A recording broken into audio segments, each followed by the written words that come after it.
Assalamualaikum warahmatullahi wabarakatuh. Saya di sini akan mempresentasikan hasil dari audit energi dari kelompok kami di UISI, yaitu utamanya pada kampus A, di gedung 1 dan gedung 2, pada mata kuliah manajemen energi pada bangunan. Sebelumnya, perkenalkan nama kelompok kami. Yang pertama ada Lutfi Arisandi, yang kedua ada Firdo Maulana, yang ketiga ada Najma Turia, yang keempat ada Sasafila Nurul Hidayah, yang kelima saya sendiri, Safira Rekta Tias, yang terakhir ada Fajian Ani Zahara. Selanjutnya, pendahuluan. Lalu di latar belakang, mengapa kami melakukan audit energi pada kampus A Gedung 1 dan Gedung 2 ini? Yang pertama yaitu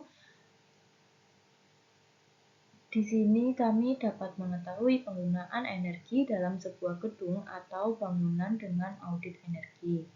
Lalu yang kedua, kami mengetahui penggunaan energi UISI pada kampus A, utamanya di Gedung 1 dan Gedung 2. Lalu selanjutnya yaitu sistem pencahayaan. Kami mengetahui sistem pencahayaan UISI pada kampus A, utamanya di Gedung 1 dan 2. Lalu yang terakhir yaitu dalam audit energi ini kami dapat mengetahui bagaimana implementasi SNI atau Standar Nasional Indonesia terkait audit energi pada UISI di kampus A, utamanya Gedung 1 dan 2. Selanjutnya yaitu tinjauan pustaka. Tinjauan pustaka yang pertama yaitu pendingin pendingin udara atau AC dapat diaplikasikan di berbagai tempat yang pada umumnya di dalam ruangan atau indoor. Tujuan dari penggunaan AC ini adalah agar dapat mengatur temperatur ataupun tingkat kelembapan di dalam ruangan tersebut yang berdampak langsung terhadap aktivitas manusia di dalam ruangan.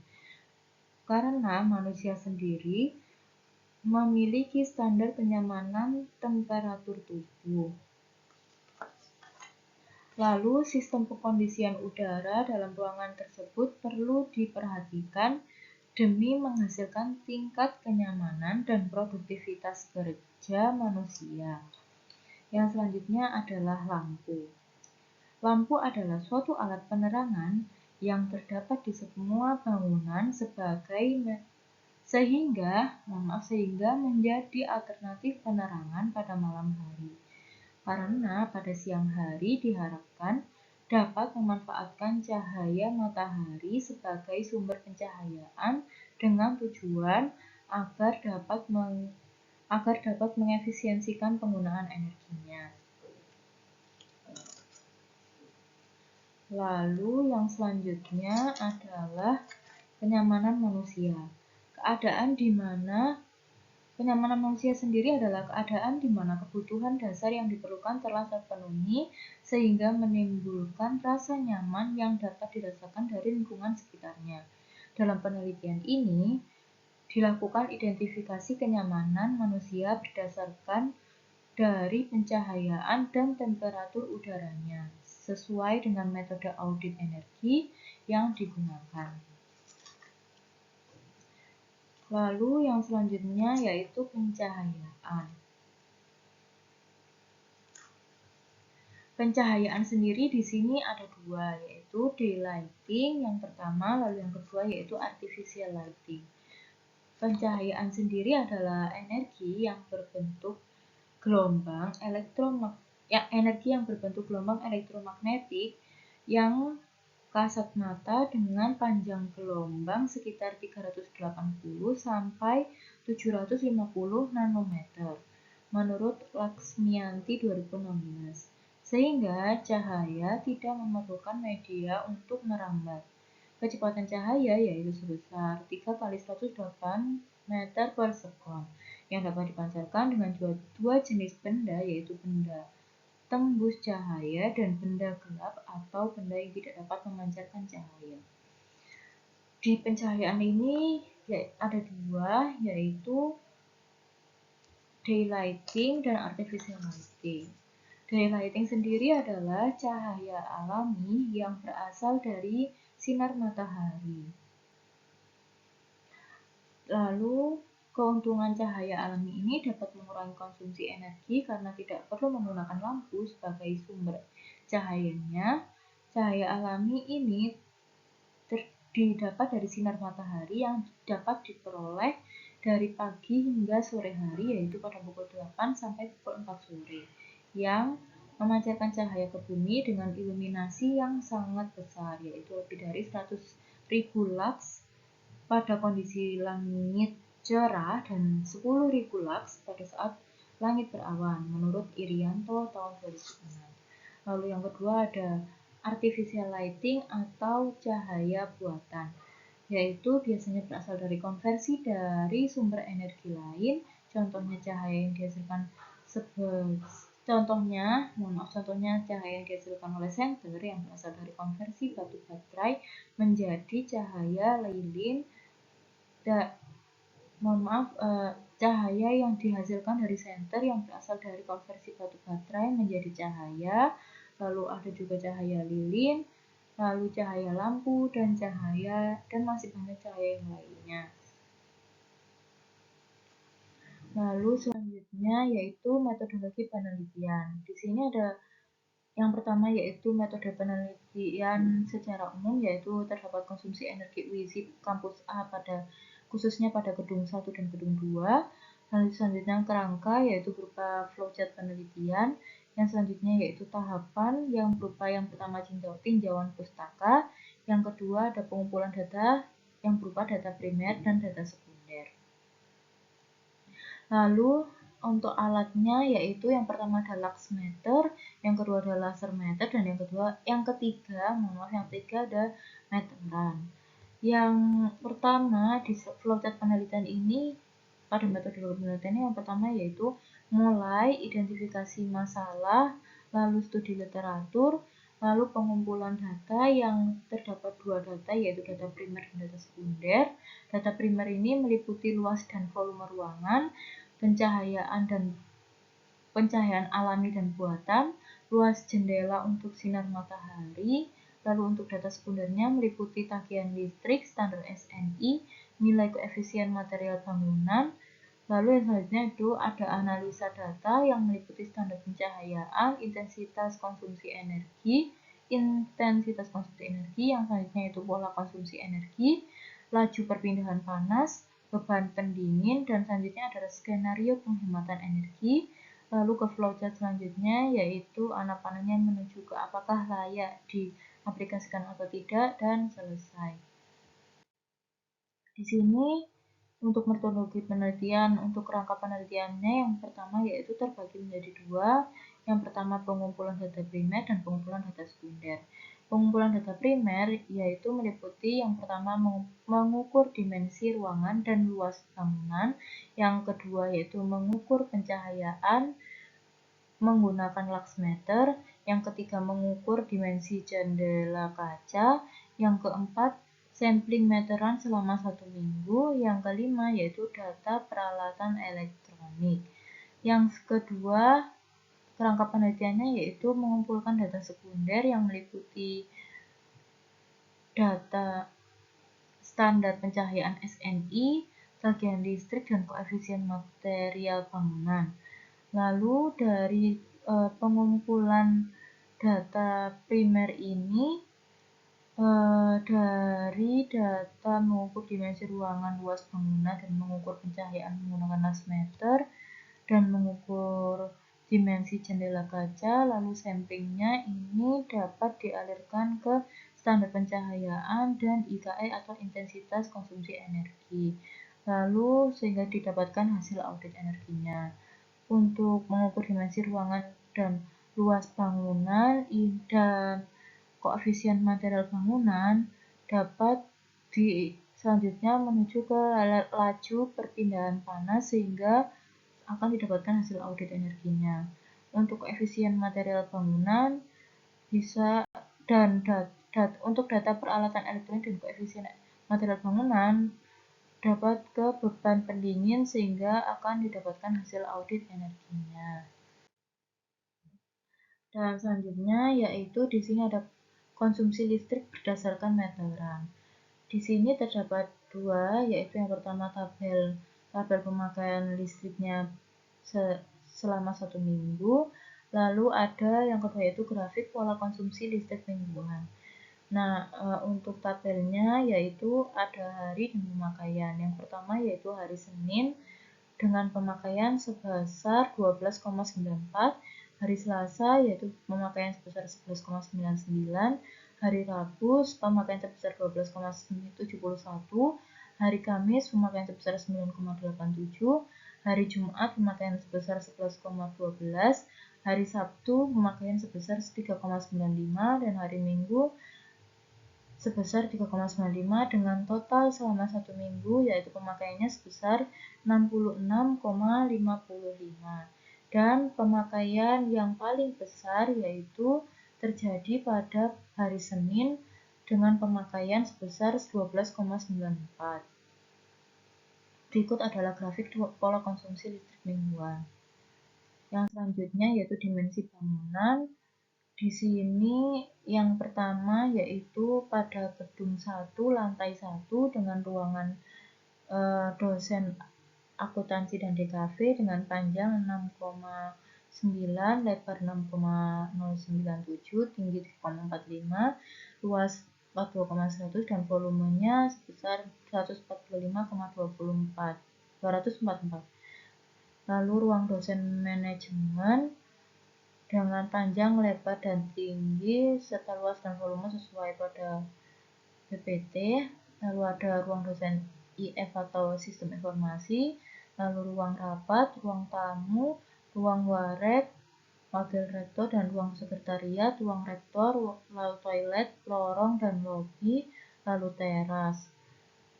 Selanjutnya yaitu lantai 2 pada gedung 1 yaitu ruang dosen MF dan teknik kimia, lalu ruang dosen teknik logistik dan TIP, ruang dosen ruang TIK, ruang marketing, lalu ruang SDM, ruang keuangan, ruang layanan prodi, ruang pantry, toilet dan ruang arsip, lorong. Lalu untuk lantai 1 di gedung 2 ruang R1 sebesar seperti ini, lalu lantai 2 gedung 2 R2, lalu lantai 1 gedung 2 R2, lantai 1 gedung 2 R3, lantai 1 gedung 2 R4, lalu lantai 1 ruang tunggu dan lantai 1 lorong. Lalu untuk lantai 2 aula dan SSC kampus A. Untuk selanjutnya yaitu IKE yaitu intensitas konsumsi energi. Yang pertama yaitu luas gedungnya. Di gedung 1 panjangnya 39.842 dengan lebar 14.156, tingkatnya 2 dengan luas 450,155. Jumlah luasnya 901,511. Lalu gedung 2 19.972 dengan lebar 9.228, tingkatnya 2, luasnya 184,302. Jumlah luasnya 368,603. Untuk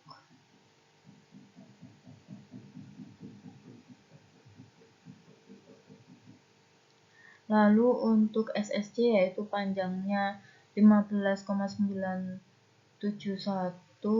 dengan lebar 8.200 dan tingkatnya 1 tingkat dengan luas 130.519 dengan jumlah luas 130.519.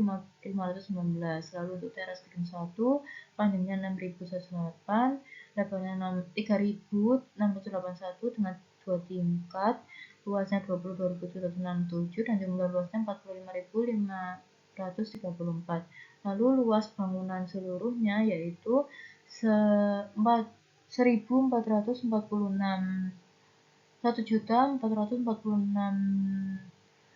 sebesar 1.046,167. Lalu luas bangunannya, untuk luas bangunannya sebesar 1.446,167.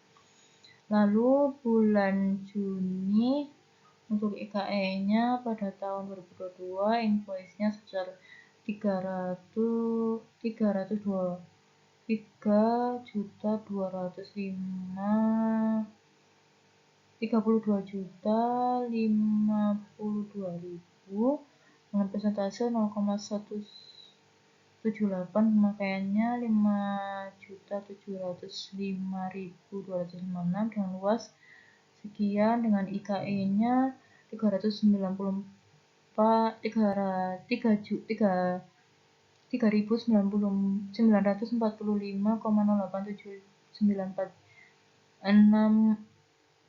watt per meter kubik dan kategorinya SE, sangat efisien. Lalu untuk bulan Mei IKE-nya 2.862,93 dengan kategori sangat efisien. Lalu untuk bulan Maret IKE-nya 2.679,29 dengan kerja sangat efisien sampai dengan seterusnya.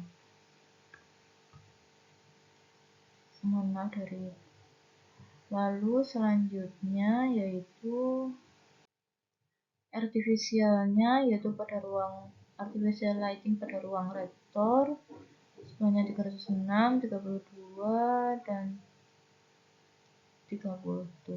Untuk ruang kesekretariatan yaitu 109, 189 dan 105. Untuk ruang wakil rektor 77, 52, 129 dan 65. Lalu untuk ruang rapat 121, 114, 100. Untuk ruang dosen akuntansi 86, 104, 153. Untuk ini arahnya selatan, barat, utara, dan timur. Lalu selanjutnya untuk artificial lighting. Lalu ini artificial lighting untuk di beberapa ruangan di G3 pada aula yaitu 56, 54, 128, 61, 65, 79, 166, 117, 109, 240, 81, 144. Lalu untuk di G2R2 dan 40, 175, 69, 141, 81, 140, 194, 143. Lalu G2R4, 205 dan 29. Untuk daylightingnya untuk di G1 pada ruangan dosen pada lantai 1 di ruangan dosen akuntansi dan DKV, pengukurannya MD-nya 9, SD-nya 1, pengukurannya MD 9, SD 1-nya 4, SD 2-nya 3, rata-ratanya MD-nya 9 dan SD-nya 3,5 dengan standar SNI-nya MD-nya 350. Lalu untuk ruang dosen MG, MD-nya pengukurannya MD-nya 398, SD 1-nya 83, SD 2-nya 83 dengan rata-rata MD-nya 98 dan SD-nya 8,3 dengan standar SNI-nya MD-nya 350. Lalu untuk ruang dosen IF atau SI sistem informasi untuk pengukuran MD-nya 8, SD 1-nya 6, SD 2-nya 6, lalu untuk rata-ratanya MD-nya 8 dan SD-nya 6, lalu untuk standar SNI-nya MD-nya 350 dan seterusnya. Lalu untuk selanjutnya adalah RQ total, yaitu lantai 1 dengan ruang dosen akuntansi atau DKV Q-nya sebesar 690 dengan Q dindingnya 184,8641 dengan Q lantainya 31.057,574 dengan Q atapnya 0 dengan Q listriknya 474,871 dengan Q lampunya, lalu dengan Q infiltrasinya 1646,102 dan Q totalnya 2959,411. dan seterusnya.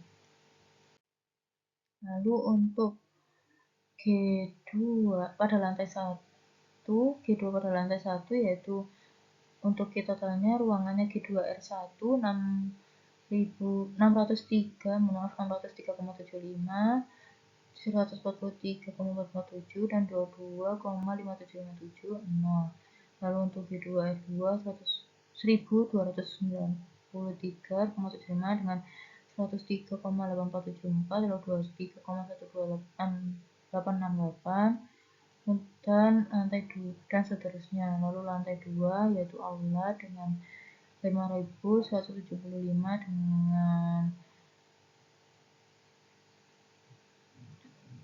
dengan 443,1816 dan 379,419. Lalu SSC 1.293, 7,75 dan 461,95 dan 326, 1.009 dan 5.465,717 dan 8.883,246. Sekian presentasi dari saya, kurang lebihnya saya mohon maaf.